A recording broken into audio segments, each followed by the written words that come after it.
India के दिल में एक नदी बहती है जो इतनी पवित्र है कि प्रार्थना में उसका नाम लेने से ही आत्मा शुद्ध हो जाती है। यह नदी है गोदावरी, जिसे अक्सर दक्षिण गंगा या दक्षिण की गंगा कहा जाता है। जब भक्त इसके पवित्र जल में स्नान करने की तैयारी करते हैं तो वे अक्सर एक शक्तिशाली मंत्र का जाप करते हैं, गंगे चे यमुने चैव गोदावरी सरस्वती। इस मंत्र का अर्थ है, हे गंगा, यमुना, गोदावरी, सरस्वती। इस मंत्र का जाप करके भक्तों का मानना है कि वे इन नदियों के आध्यात्मिक सार से जुड़ रहे हैं। यह केवल शारीरिक सफाई के बारे में नहीं है, बल्कि एक गहरी आध्यात्मिक शुद्धि है। इस मंत्र में गोदावरी को शामिल करना हिंदू परंपरा में इसके महत्व को दर्शाता है। यह गोदावरी को गंगा के बराबर स्थान देता है, यकीनन हिंदू धर्म में सबसे पूजनीय नदी। जैसे ही शब्द पानी में गूंजते हैं, वे हमें नदी के दिव्य उद्गम और न केवल शारीरिक अशुद्धियों बल्कि आध्यात्मिक अशुद्धियों को भी धोने की शक्ति की याद दिलाते हैं। गोदावरी के उद्गम की कहानी मिथक और किंवदंती में डूबी हुई है। एक ऐसी कहानी जो पीढ़ियों से चली आ रही है। यह शुरू होती है, जैसा कि कई हिंदू किंवदंतियां करती हैं, एक महान ऋषि और एक दिव्य वरदान के साथ। यह ऋषि थे गौतम महर्षि, जो अपनी बुद्धि और भक्ति के लिए जाने जाते थे। गौतम ब्रह्मगिरी पर्वत में रहते थे, जो अब महाराष्ट्र में है। उनका समर्पण इतना प्रखर था कि इसने स्वयं भगवान ब्रह्मा का ध्यान आकर्षित किया। गौतम की भक्ति से प्रभावित होकर ब्रह्मा जी ने उन्हें वरदान देने का निर्णय लिया। ऋषि ने अपनी बुद्धि से शुद्ध जल के एक 12मासी स्रोत के लिए कहा। ब्रह्मा जी इस निस्वार्थ प्रोसबे से प्रसन्न हुए और उन्होंने वरदान दे दिया। उन्होंने दिव्य नदी गंगा का आह्वान किया और उनसे उस क्षेत्र में बहने का अनुरोध किया। इस नए रूप में गंगा के आगमन ने एक नई नदी गोदावरी के जन्म को चिह्नित किया। गोदावरी नदी के उद्गम में महर्षि गौतम की भूमिका इसकी पौराणिक कथाओं का केंद्र है। उनकी तपस्या कोई अल्पकालिक प्रयास नहीं थी, बल्कि आध्यात्मिक विकास के लिए आजीवन प्रतिबद्धता थी। सालों तक उन्होंने ब्रह्मगिरी पर्वत की कठोर परिस्थितियों में ध्यान लगाया। उनका संकल्प अटूट था। उनकी दिनचर्या कठोर थी। वे भोर से पहले उठते, अपना स्नान करते और फिर गहरे ध्यान में बैठ जाते। कठिनाइयों के बावजूद गौतम के चेहरे पर हमेशा एक शांत भाव रहता था, जो उनकी आंतरिक शांति का प्रमाण था। गौतम की तपस्या की तीव्रता ऐसी थी कि इसका प्रभाव उनके आसपास के प्राकृतिक संसार पर पड़ने लगा। जंगल के जानवर उनकी शांतिपूर्ण आभा को भांपते हुए बिना किसी डर के उनके चारों ओर इकट्ठा हो जाते थे। जल्द ही उनके चारों ओर एक संपन्न आध्यात्मिक समुदाय विकसित हो गया।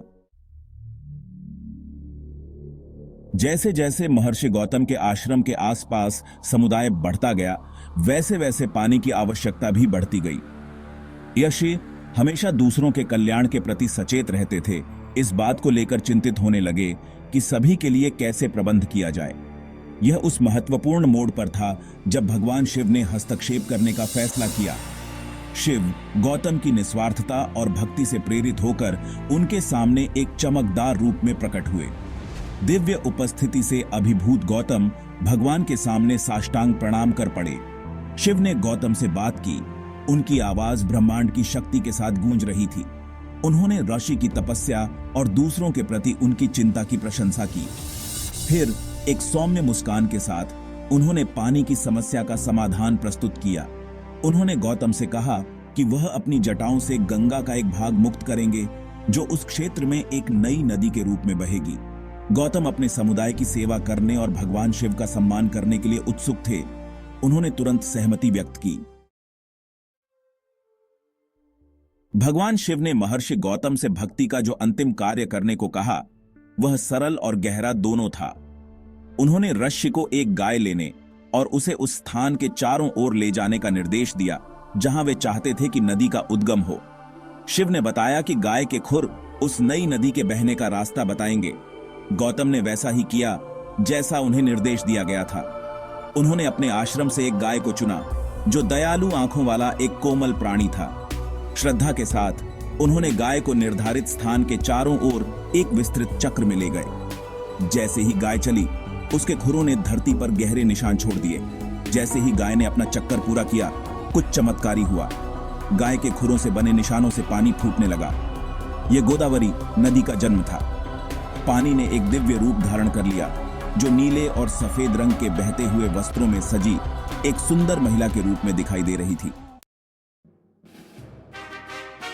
गोदावरी नदी की कहानी भारत के सबसे पवित्र शिव मंदिरों में से एक त्र्यंबकेश्वर ज्योतिर्लिंग से जुड़ी हुई है। यह मंदिर महाराष्ट्र के नासिक में गोदावरी के स्रोत के पास स्थित है। 12 ज्योतिर्लिंग मंदिरों में से एक है। प्रत्येक में भगवान शिव का एक अनूठा रूप है। त्र्यंबकेश्वर नाम का अर्थ है तीनों लोकों का स्वामी, जो भौतिक, आध्यात्मिक और आकाशीय लोकों पर शिव के प्रभुत्व का जिक्र करता है। मंदिर उस स्थान पर बनाया गया है जहां किंवदंती के अनुसार भगवान शिव महर्षि गौतम के सामने प्रकट हुए थे। त्र्यंबकेश्वर का ज्योतिर्लिंग अनोखा है। अन्य शिवलिंग जो आमतौर पर लंबवत होते हैं, उनके विपरीत यह क्षैतिज है। ऐसा कहा जाता है कि यह हिंदू धर्म के विभिन्न त्रिदेवों का प्रतिनिधित्व करता है: ब्रह्मा, विष्णु, महेश, भूतकाल, वर्तमान, भविष्य, सृजन, पालन, विनाश। त्र्यंबकेश्वर आने वाले तीर्थयात्री अक्सर अपनी मंदिर यात्रा को गोदावरी में पवित्र डुबकी के साथ जोड़ते हैं। मंदिर और नदी मिलकर एक शक्तिशाली आध्यात्मिक सांठगा बनाते हैं, जो पूरे भारत और उसके बाहर से भक्तों को आकर्षित करते हैं।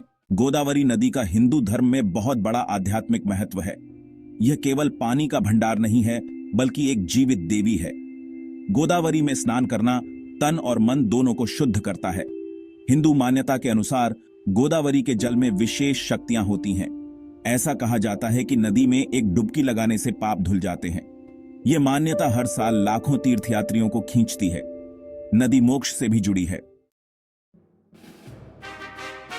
गंगा के बाद भारत की दूसरी सबसे लंबी नदी गोदावरी भारतीय उपमहाद्वीप के पार एक महाकाव्य यात्रा शुरू करती है। यह मध्य भारत के पश्चिमी घाट में महाराष्ट्र के नासिक के पास से निकलती है।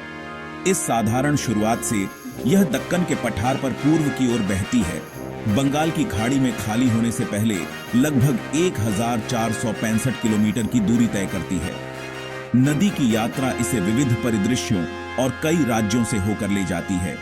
महाराष्ट्र से यह तेलंगाना में प्रवेश करती है। कुछ दूरी के लिए तेलंगाना और छत्तीसगढ़ के बीच सीमा बनाती है। फिर यह आंध्र प्रदेश से होकर बहती है, जहां यह समुद्र से मिलने से पहले एक बड़ा डेल्टा बनाती है। अपने मार्ग के साथ गोदावरी कई सहायक नदियों से पोषित होती है। कुछ प्रमुख नदियों में प्रवरा, पूर्णा, मंजीरा, प्राणहिता, इंद्रावती और सबरी नदियां शामिल हैं। गोदावरी डेल्टा, जिसे दक्षिण भारत का चावल का कटोरा कहा जाता है, देश के सबसे उपजाऊ क्षेत्रों में से एक है। गोदावरी नदी हिंदू पौराणिक कथाओं में प्रमुखता से शामिल है। इसके साथ कई कहानियां और किंवदंतियां जुड़ी हुई हैं। सबसे प्रसिद्ध कहानियों में से एक में भगवान राम शामिल हैं, जो महाकाव्य रामायण के नायक हैं। ऐसा कहा जाता है कि अपने 14 साल के वनवास के दौरान राम ने अपनी पत्नी सीता और भाई लक्ष्मण के साथ गोदावरी के तट पर कुछ समय बिताया था। जिस स्थान पर वे रुके थे वह अब पंचवटी के नाम से जाना जाता है, एक लोकप्रिय तीर्थ स्थल है। यहीं पर राक्षस राज रावण ने सीता का अपहरण किया था, जिससे रामायण में वर्णित महान युद्ध की घटनाएं शुरू हुईं। इस प्रकार गोदावरी हिंदू पौराणिक कथाओं में इस महत्वपूर्ण क्षण की मूक गवाह बन जाती है। एक और पौराणिक संबंध महाभारत से आता है। ऐसा माना जाता है कि पांडवों ने अपने वनवास के दौरान गोदावरी के दर्शन किए और उसके पवित्र जल में स्नान किया। इस तरह की कहानियां न केवल नदी की रहस्यमयता को बढ़ाती हैं, बल्कि हिंदू संस्कृति और परंपरा में इसके महत्व पर भी जोर देती हैं। गोदावरी नदी साल भर कई त्योहारों और अनुष्ठानों का केंद्र बिंदु है। सबसे प्रसिद्ध कुंभ मेला है, जो हर 12 साल में नासिक में आयोजित होता है। लाखों लोग गोदावरी के पवित्र जल में स्नान करने आते हैं। नदी के किनारे रंग और गतिविधियों से जीवंत हो उठते हैं। लाखों लोगों के दिलो दिमाग में गोदावरी केवल एक नदी नहीं, बल्कि एक जीवित देवी है। यह धारणा आकार देती है कि लोग नदी के साथ कैसे बातचीत करते हैं। दैनिक अनुष्ठानों से लेकर बड़े पैमाने पर पर्यावरणीय नीतियों तक सब कुछ प्रभावित करते हैं। गोदावरी को एकमात्र रूप के रूप में देखा जाता है, जो जीवन का पोषण और पालन पोषण करती है, लेकिन उत्तेजित होने पर अपने क्रोध को प्रकट करने में भी सक्षम है।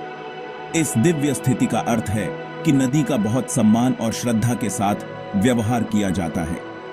उसके जल में प्रवेश करने से पहले भक्त अक्सर उसकी दिव्य स्थिति को स्वीकार करते हुए अनुमति और क्षमा मांगते हैं।